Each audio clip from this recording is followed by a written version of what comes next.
Abrimos, señoras y señores, la tertulia en este jueves que es 25 de junio del año 2020. Tertulia domiciliaria. Allí siguen cada uno en sus casas, pero con ganas de salir, me parece, con ganas de venirse para acá. Ahí están, Martín Couto, buen día.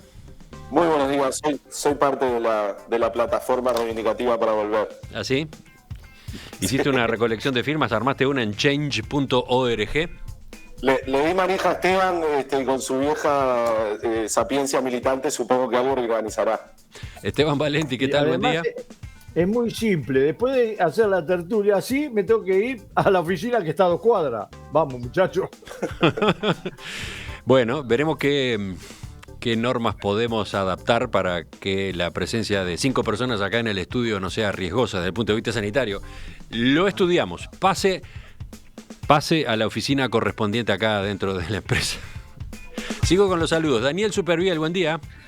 Buen día. Yo como blanco de las cuchillas, no tengo ningún problema de que cada uno saca donde quiera. Bueno, y por último, Fernando Escriña, que vuelve como invitado a esta mesa. ¿Qué tal, Fernando? Buen día, ¿cómo están todos? Valenti sigue diciendo algo, ¿qué es? No, yo no hablé. Tenés que ponerte 2 audífonos. Vamos al primer tema. El Ministerio de Economía y Finanzas publicó el martes el primer informe de presentación institucional del país destinado a inversores extranjeros.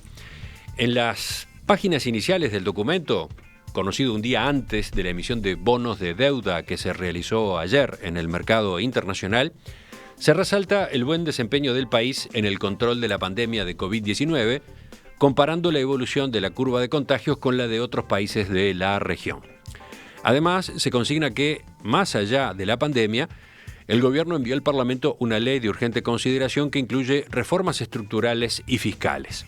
Por otro lado, el texto afirma que Uruguay es un bastión de estabilidad económica, social e institucional en el que se destaca la confianza en la democracia, la paz social, la baja percepción de corrupción en el sistema y la firme adhesión al Estado de Derecho. En otro pasaje, la presentación pone de relieve la baja informalidad y la amplia red de seguridad social y afirma que el seguro de enfermedad, como el de desempleo, se volvieron instrumentos para enfrentar ordenada y ampliamente la emergencia sanitaria y sus consecuencias. También se destaca el buen nivel de reservas internacionales que mitigan el riesgo a un shock externo de la economía. Se subraya la inversión en la nueva planta de celulosa de UPM y se valora la posición internacional de Uruguay como líder en energías verdes.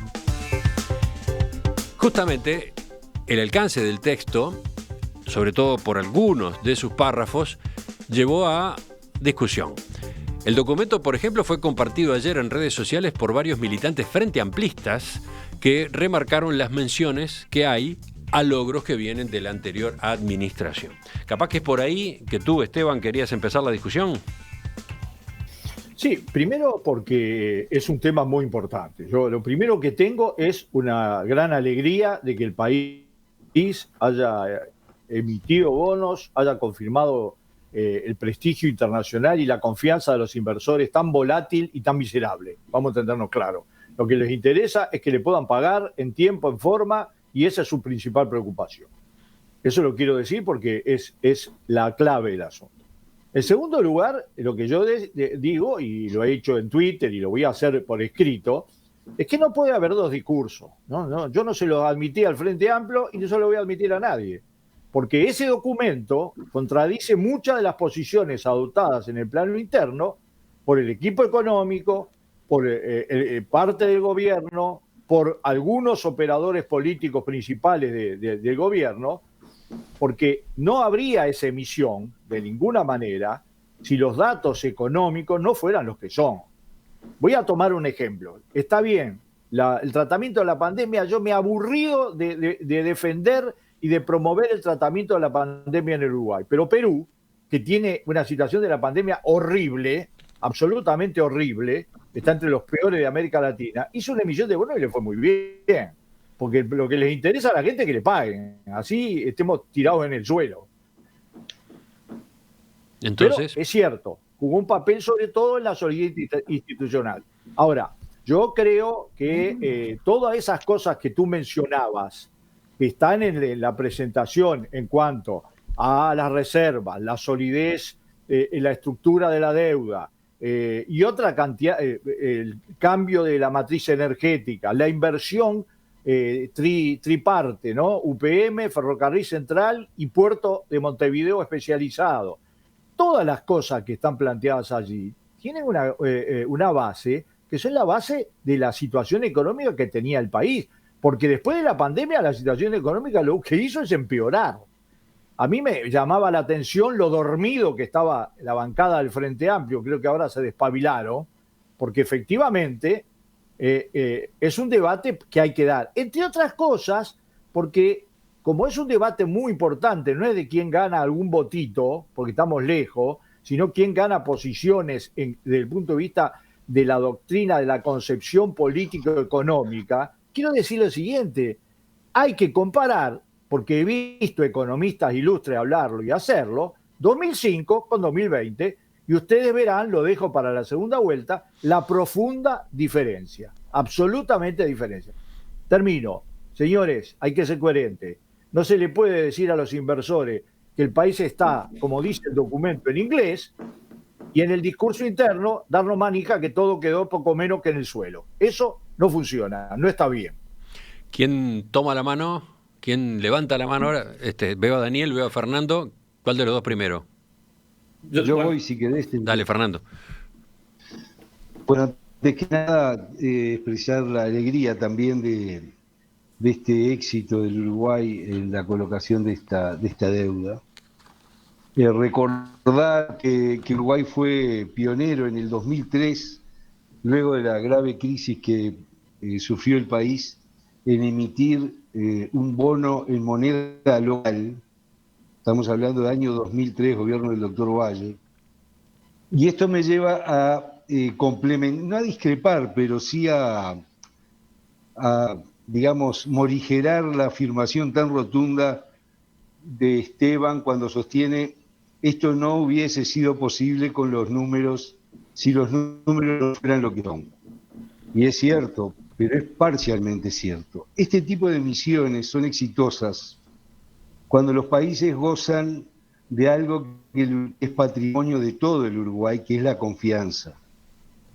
No hubiera sido posible esta emisión y este éxito si, por ejemplo, se hubiera decretado el default que pedía el doctor Vázquez en el año 2002, por ejemplo.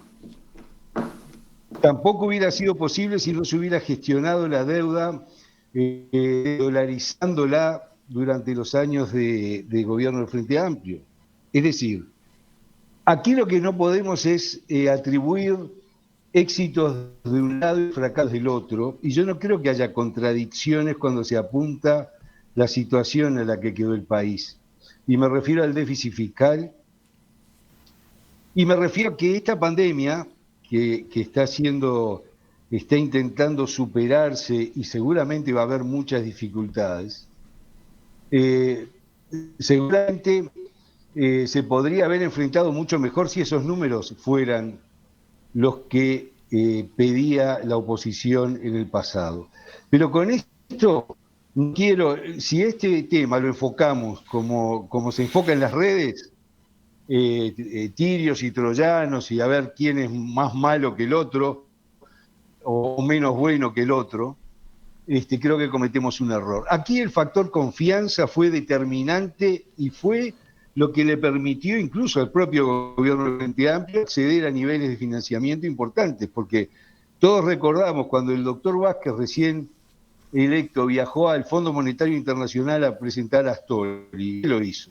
Para decir, mire señores, somos amigables, somos confiables. Llegamos al gobierno con un discurso que arrancaba en el 71 con la nacionalización de la banca, reforma agraria, anticapitalista, pero mire que ahora hemos evolucionado y queremos inversión extranjera, directa, etcétera, etcétera, y queremos acceso a la fuente de financiamiento. Quiere decir que es patrimonio de todos y no hay contradicción ninguna en los discursos. Bueno, después de dos intervenciones largas para empezar el debate, ahora les pido a los dos que vienen y en general a todos que vayamos a intervenciones más acotadas, que haya discusión. Vamos a dar espacio justamente a la discusión.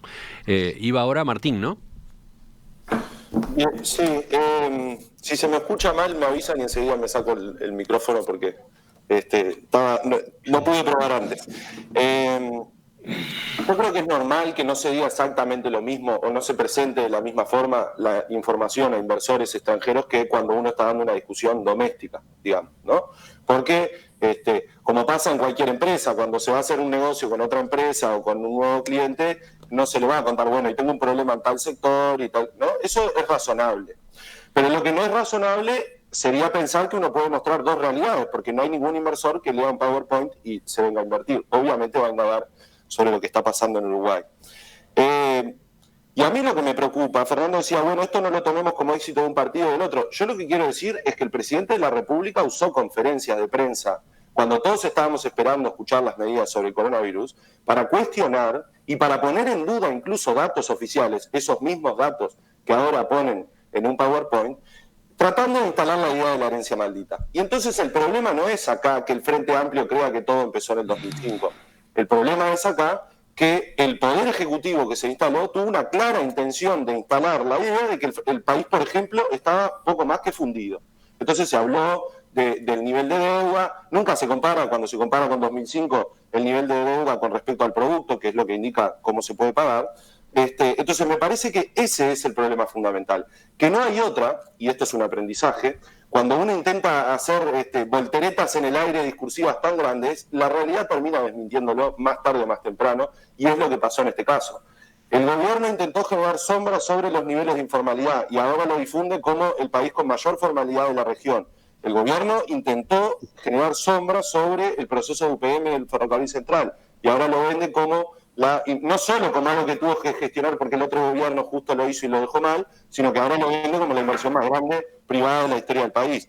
El gobierno insiste con problemas de la seguridad social sin reconocer que la seguridad social tiene un problema, pero entre otras cosas porque cubre y cubre mucho. Entonces creo, en definitiva, que el problema es que si se intenta instalar una idea de herencia, la realidad tarde o temprano lo desmiente. Y por último decir, una cosa que sí me congratula del Frente Amplio, es que Tabaré habrá ido a presentar a Astori, pero seguramente pensando en que rápidamente íbamos a dejar de tener deuda con el Fondo Monetario Internacional, que fue lo que se hizo en el primer periodo del Frente Amplio. Seguimos, vamos a Daniel, que todavía no habló.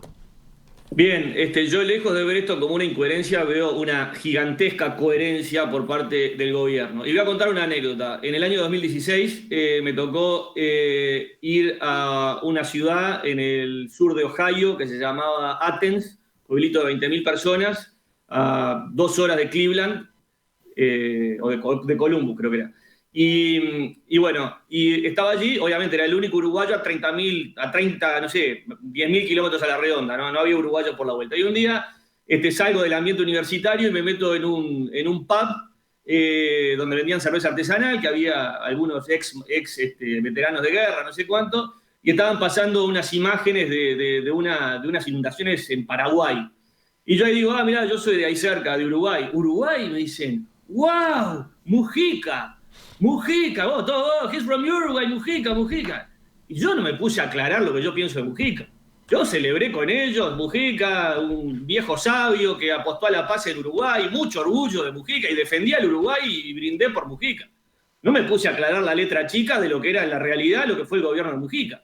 Entonces, yo creo que esto mismo sucede con esto Uruguay. ¿Qué vamos a vender? ¿Las disputas internas hacia afuera? No, acá hay que lograr lo mejor para el Uruguay. Lo mejor para el Uruguay es vender las fortalezas del Uruguay. Y quiero recordar, además, que Lacalle Pou, presidente que está a cargo de ese folleto que se ha difundido en inglés, siempre dijo, lo que está bien lo vamos a respetar, lo que está mal lo vamos a mejorar y lo que no se hizo lo vamos a hacer. Entonces, creer que el gobierno del Partido Nacional, que asumió hace 3-4 meses, empezó la historia del Uruguay, no. Esto es una consecuencias de cosas bien hechas, cosas mejoradas, cosas mal hechas, y así va transcurriendo el Uruguay y creciendo el Uruguay en el mundo y tratando de ser coherente para ser atractivo para los extranjeros. Después está la disputa política interna. Yo como frentista, después de este folleto, estaría feliz. ¿Qué querés que te diga? No estaría enojado, con cara compulsiva, tratando de buscar una polémica. También creo que el manejo de Azucena Arbereche y de lo que se hizo durante el COVID, también apoya, como apoyó las cosas buenas hechas por el Frente durante el gobierno del Frente Amplio. Ahora, que se recibieron mucha gente en informalidad, que hoy se están pagando las consecuencias de eso, que había cosas que no estaban bien hechas, también es un dato de la realidad. Entonces, seamos un poco más honestos en esta discusión y no enojámonos tanto por algo que es bueno para todo el Uruguay. Comentarios de los oyentes. Bueno, tengo alguno que te critica, Daniel, por esa forma como manejaste los elogios a Mujica en el exterior. No era el momento. Me invitaban a cerveza. Te informo porque te están planteando una cierta incoherencia con tus posiciones.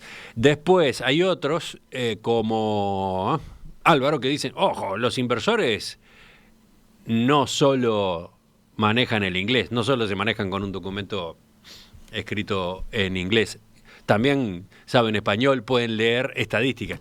Claro, apuntan a que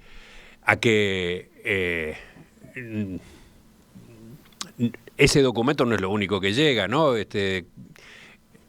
No hay que simplificar el debate, plantea, por ejemplo, este caso. Vuelvo a Esteban al principio.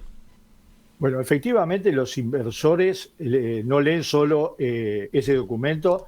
Yo lo que estoy jugando es una definición de parte de un documento, que es oficial, fue presentado, distribuido y que tiene contradicciones serias y graves con lo que es el discurso interno, no son matices.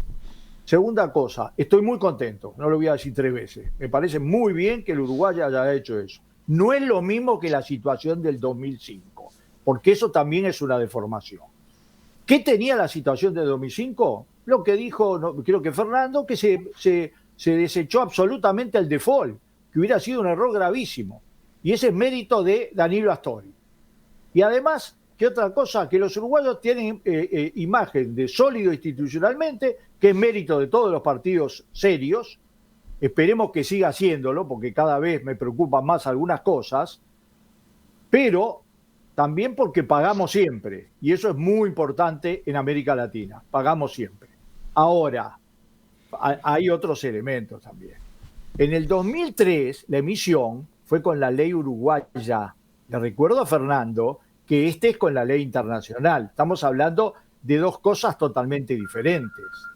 En el 2005, la relación de la deuda con el PBI era la segunda más alta de todo el mundo después de Turquía. Hoy tenemos una situación que no es ese espectro, no es la quinta maravilla, pero no tiene nada que ver con esa imagen que machacaron hasta el cansancio de que estamos poco menos que al borde de la crisis. No lo es.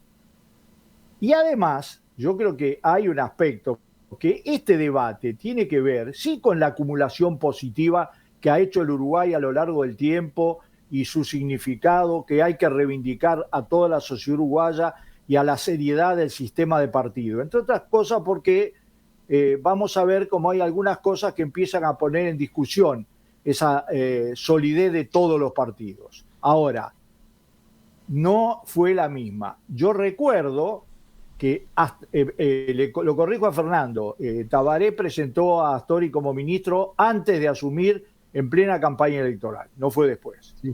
Después fue una misión del Ministerio de Economía y Finanzas que renegoció con el Fondo Monetario Internacional, y el primer intento de hacer una emisión con legislación internacional hubo que postergarla porque no había condiciones. Azucena Arbereche y su equipo hizo un gran aprendizaje y una gran práctica de manejo de deuda, lo que demuestra el poco sentido sectario que tuvo el Frente Amplio durante el gobierno del Frente Amplio. Y aprovecho, a pesar de que estoy distanciado políticamente kilómetros y lo sigo estando, para saludar a Danilo Astori, que después de varios meses de estar internado y enfermo, como me pasó a mí durante la campaña del 2009, no sé si ustedes se acuerdan, otra vez está en su casa, pero por razones de nobleza obliga, también lo quiero decir. Bueno, siguen las intervenciones, pero tengo acá más comentarios. Daniel, ahora aparecen los que te defienden, ¿eh? Mirá, por ejemplo, dice, qué grande Daniel y su anécdota de Ohio. A mí me pasó algo similar en Bosnia y Herzegovina. el guía de un paseo sabía todo de Mujica y su Fusca, y yo lo miraba así, y bueno, pon un emoticón ahí, no todo lo que brilla es oro, dice Carolina. Después está más de un mensaje parecido, por ejemplo, dice Daniel, yo hubiera hecho, ¿cómo es? Daniel, yo hubiera hecho lo mismo que tú, arriba, señala, ¿no? Emiliano, Sí. Tabaré Vázquez, en el programa de Mirta Legrand, le hicieron una pregunta sobre el presidente del Uruguay y dijo, no señora, yo sobre mis compatriotas opino en mi país, no opino en el exterior. Fernando. Me acuerdo porque estaba presente. Fernando. No, simplemente el error que apunta Esteban en cuanto a la cronología, lo recuerdo perfectamente que fue durante la campaña, pero ¿qué fue a buscar? El factor confianza. Incluso cuando Esteban dice pero no me explico por qué tan ofuscado, dice, lo único que quieren los inversores es no perder su inversión y ganar plata. Y sí, Esteban, y sí es así. Los inversores quieren, y por eso el esfuerzo sostenido que hizo Uruguay, y en esto hay que hacerle un homenaje a Steneri. Algún día el Uruguay va a reconocer todo lo que fue también su actuación. Estás hablando del contador Carlos Steneri, ¿no? Que fue el representante de Uruguay ante los organismos internacionales en Washington durante años, ¿no? Y reconocer el éxito del contador Steneri cuando propuso la unidad de gestión de deuda, donde se nombró en el 2005 fue a Steneri, que trabajaba como director en Washington hasta el 2010, como su directora fue la actual ministra de Economía. Hicieron una gran gestión y con un equipo económico, no el paralelo que tuvo el Frente Amplio en OPP, no el paralelo del MPP, perdón, sino el equipo económico. En esa época no fue, Fernando, fue posterior. Fue el otro. Fue posterior, sí. Por eso aclaré. Y entonces, creo que el Uruguay tiene un patrimonio como país pequeño tan importante a preservar, que está en su confianza, en su solidez institucional, en su democracia, que afortunadamente hoy nadie la cuestiona, de ninguno de los sectores que antes del golpe de Estado lamentablemente lo cuestionaban.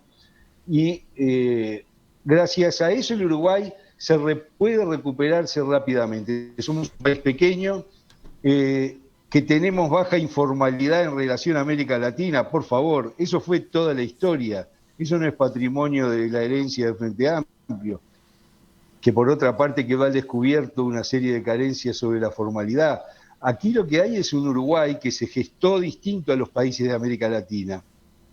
Lamentablemente en la década del 60 hicimos un esfuerzo por latinoamericanizarnos tan grande de manos de la izquierda que después empezamos a pagar esas consecuencias. Por eso, confianza en el cumplimiento de las obligaciones internacionales, confianza en las instituciones, en la democracia, en la separación de poderes, en las libertades que nos consagra la Constitución y cumplimiento de los compromisos. Martín, también Pacheco para ti. Pacheco y Bordaberry hicieron una contribución a la modernidad. Pacheco y Bordaberry no hicieron nada, ¿no?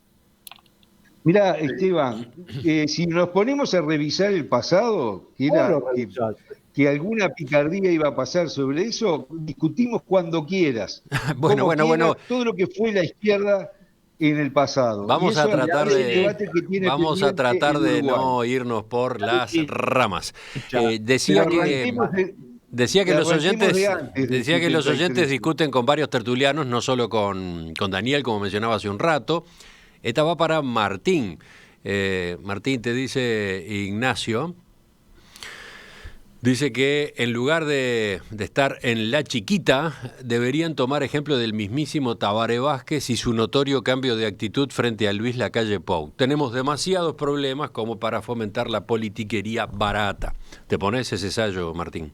No me lo pongo, pero además digo, estoy absolutamente de acuerdo. Tan de acuerdo que soy un izquierdista y frente amplista feliz con este documento. No con la realidad completa que está pasando en el Uruguay, pero con este documento feliz. Lo que yo digo es, La politiquería barata es que el Frente Amplio salga ahora a decir, entonces no era tan así como le plantearon, o es usar conferencia de prensa para dudar de estadísticas oficiales.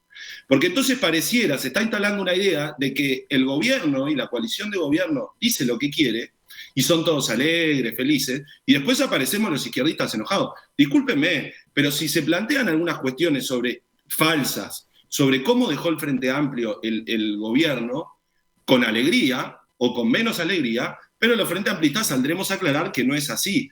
Ahora lo bueno es que hay un documento del gobierno uruguayo que le dice al propio gobierno uruguayo que no era así lo que dijeron hace 2 meses en las conferencias de prensa. Pero digo, no somos los Frente Amplistas los enojados, porque el espíritu unitario yo creo que se rompe cuando, por ejemplo, se cuestionan cifras oficiales en conferencias de prensa oficiales. No cuando el resto de la población o quienes nos interesa salimos a decir eso es un enorme error. Porque pareciera, sino que entonces los enojados somos nosotros.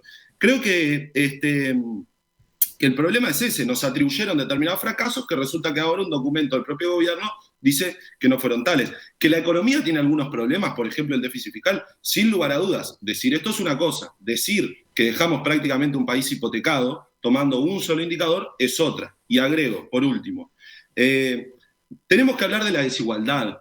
Cuando comparamos 2005 y 2020, el punto clave es comparar la desigualdad, la pobreza y la indigencia. Ahí está la diferencia y para mí es incluso un indicador mucho más cercano para medir la calidad de vida de la gente común que un indicador, por ejemplo, vinculado al PBI. Y por último quiero decir, yo defiendo a Daniel en su actitud con Mujica porque me parece que una característica del Uruguay que nos debe enorgullecer en momentos en donde en el mundo y también en Uruguay hay quienes intentan denostar a la política como actividad, que se reconozca primero a un político, después hablamos de quién es y más allá del personaje, se reconozca primero un político antes que a un jugador de fútbol, cuando hace 15 años, 20 años, uno salía al exterior y te hablaban primero de jugadores de fútbol. Yo creo que es un motivo de orgullo, es una cuestión para congratularse el sistema político uruguayo y es una cuestión para seguir cuidando a la política en tanto actividad. Pueden haber malos políticos, se puede hacer mala política, pero la política en tanto actividad sigue siendo de las actividades más maravillosas del ser humano. Daniel, de vuelta contigo. Y bueno, nada, yo quiero quedarme con algo que dijo Esteban y esto último que dijo Martín, ¿no? Los que tuvimos la suerte de viajar y vemos que Uruguay es tan minúsculo, tan insignificante para los ojos de la gran prensa mundial, incluso para el conocimiento de muchas personas que no saben ubicarte si en el centro de Sudamérica, si en el sur de África o si sos una isla de Indonesia, ¿no? Saber que más allá de nuestras diferencias internas y de nuestras tensiones políticas y nuestros debates políticos, que por suerte existen, porque una institucionalidad que se debate a sí misma, que debate con pasión, que defiende con pasión sus gestiones de gobierno, que discrepa con pasión en sus gestiones de gobierno, hacia el exterior logra llegar a determinados consensos para vender al Uruguay en su conjunto, a mí me parece un signo de enorme madurez política. Después queda la discusión interna, que es la que estamos teniendo en esta tertulia, que está buenísima. Sí, yo entiendo lo que plantea Martín, de estar molesto, porque por ahí ese documento PowerPoint que se demuestra no refleja exactamente la discusión interna, pero creo que son dos partidos diferentes. Y no creo que haya tanta contradicción como la que pretende, o como que con todo derecho Esteban plantea. Yo creo que es una de las fortalezas de Uruguay y una de las necesidades de Uruguay. Somos una mojarrita en un mundo de tiburones y tenemos un tiburón enfermo arriba y un tiburón enfermo abajo, Argentina y Brasil. Entonces, muertos de hambre aparte, los dos. Y ahí estamos navegando nosotros como podemos y tenemos que comprender que más allá de nuestras tensiones internas, para afuera hay que estar unidos, hay que ser un bloque muy, muy fuerte. Mirá. Y ser una isla y un faro en el continente de institucionalidad, de democracia, de solidez económica. Y bueno, y dejemos la discusión para donde hay que darla, acá adentro. Mirá, ya que hablabas de esta discusión, dice Germán desde la audiencia, a propósito de lo que se planteaba hace un rato, qué información manejan los inversores. Dice, bueno, los inversores también escuchan este programa y escuchan lo que se dice en un espacio como este, La Tertulia. Y si no son los inversores mismos, son los representantes de los inversores en Uruguay. Ya estamos volviendo a La Tertulia de este jueves.